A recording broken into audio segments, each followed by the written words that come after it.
सोचते हो तुमने डंबल बेंच प्रेस मास्टर कर लिया है। चलो गेस करता हूं।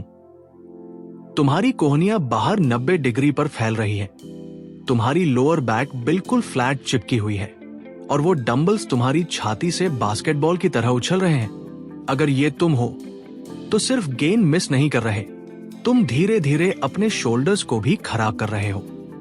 आज मैं तुम्हें दिखाऊंगा कि इस रिस्की मूव को कैसे बदलो एक सबसे पावरफुल चेस्ट बिल्डिंग टूल में। Common mistakes, curiosity build. चलिए बात करते हैं कि ज्यादातर लोग कहाँ गलत होते हैं। पहला, कोहनियां 90 डिग्री पर बाहर चिकन विंग्स की तरह फैलना, शोल्डर्स के लिए खराब। दूसरा, पैर इधर उधर हिलते रहना या हवा में उठ जाना। तीसरा, लोअर बैक पूरी फ्लैट जैसे पैनकेक, आधा पावर कट गया। और आखिर में डंबल्स बहुत ऊपर नेक की तरफ जाना या छाती से टकरा कर उछलना। सुनने में जाना पहचाना लग रहा है, टेंशन मत लो, लगभग सबकी शुरुआत यहीं से होती है। लेकिन असली सीक्रेट यह है, डंबल बेंच सिर्फ वजन ऊपर धकेलना नहीं है, यह है एक स्टेबल प्लेटफॉर्म बनाना ताकि तुम्हारी चेस्ट इंजन की तरह फायर करे।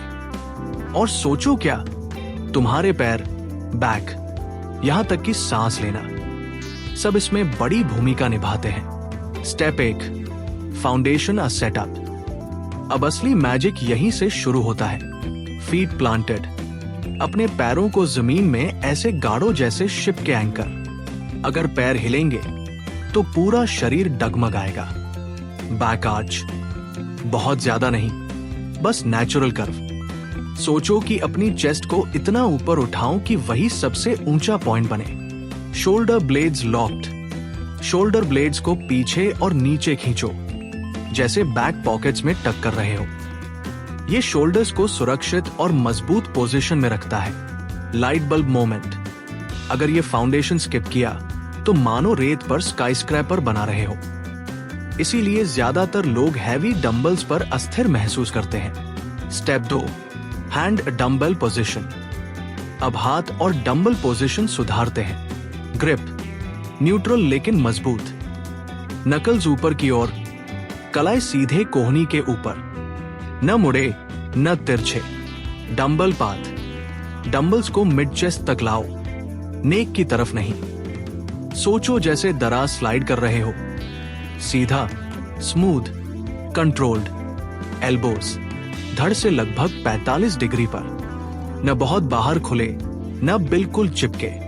यही स्वीट स्पॉट है चेस्ट एक्टिवेशन और शोल्डर सेफ्टी का। रॉन्ग वर्सेस राइट, जब कोहनियां बहुत फैलती हैं, शोल्डर्स पर हिट लगता है। जब थोड़ा टक होती है, चेस्ट और ट्राइसेप्स दोनों काम करते हैं और पावर बढ़ता है। स्टेप 3, एग्जीक्यूशन अ ब्रीदिंग। अब मूवमेंट की बात। लोअरिंग, धीरे, कंट्रोल्ड, जैसे कुछ नाजुक चीज नीचे रख रहे हो। ये स्टेबिलिटी बनाता है। प्रेसिंग अप, एडी से पुश करो, कोर टाइट रखो और डंबल्स को ऊपर जाते वक्त हल्का सा एक दूसरे की तरफ धकेलो। क्लैश करने की जरूरत नहीं, बस सोचो जैसे पेट से सोडा कैन क्रश करने की कोशिश कर रहे हो। ब्रीदिंग, जब डंबल्स नीचे आए तो सांस अंदर लो, ऊपर प्रेस करते वक्त जोर से बाहर छोड़ो। तुम्हारी सांस एक छुपी हुई सीट बेल्ट की तरह है, सही वक्त पर शरीर लॉक कर देती है। आहा मोमेंट, जितनी मजबूत तुम्हारी सांस उतनी मजबूत तुम्हारी प्रेस। लेकिन ज्यादातर लोग इस हथियार को नजरअंदाज करते हैं। एडवांस ट्विक्स, ठीक है, अब बेसिक्स तो पकड़ लिए, अब सीक्रेट सॉस। लेग ड्राइव, पैरों को खाली मत छोड़ो, एडी से ऐसे धकेलो जैसे फ्लोर को दूर कर रहे हो। ये फोर्स सीधा डंबल्स तक ट्रांसफर होता है। ग्रिप विड्थ, ज्यादा चेस्ट चाहिए, थोड़ा चौड़ा पकड़ो। ट्राइसेप्स चाहिए, थोड़ा संकरा। पॉज रेप्स, नीचे रुककर पूरा 1 सेकंड होल्ड करो, फिर प्रेस करो। इससे मोमेंटम खत्म और शुद्ध मसल पावर एक्टिवेट। यकीन मानो, जब ये एडवांस ट्वीक जोड़ोगे तो डंबल बेंच का एहसास ही अलग हो जाएगा। रिकैप और चैलेंज, चलो जल्दी से रिकैप करें।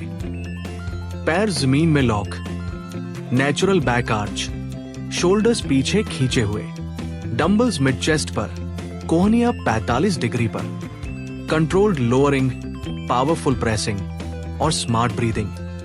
चैलेंज, अगली बार जिम में 10 रेप्स बिल्कुल परफेक्ट फॉर्म से करो। न बाउंसिंग, न डगमगाती कोहनियां, न नाचते पैर, बस 10 क्लीन पावरफुल रेप्स। देखना कितना स्ट्रॉन्ग और सेफ महसूस करोगे। क्लोजिंग मोटिवेशन, याद रखो, डंबल बेंच प्रेस सिर्फ ईगो लिफ्टिंग नहीं है, ये एक स्किल है। जितना इसे रिफाइन करोगे उतनी तुम्हारी स्ट्रेंथ, चेस्ट ग्रोथ और कॉन्फिडेंस फटेगा। हर रेप एक मौका है मास्टरी प्रैक्टिस करने का।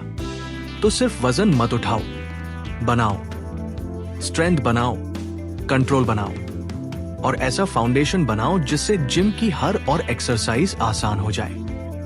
कंसिस्टेंट रहो, रिफाइन करते रहो और भरोसा रखो, तुम्हारी चेस्ट और शोल्डर्स तुम्हें सालों तक शुक्रिया कहेंगे।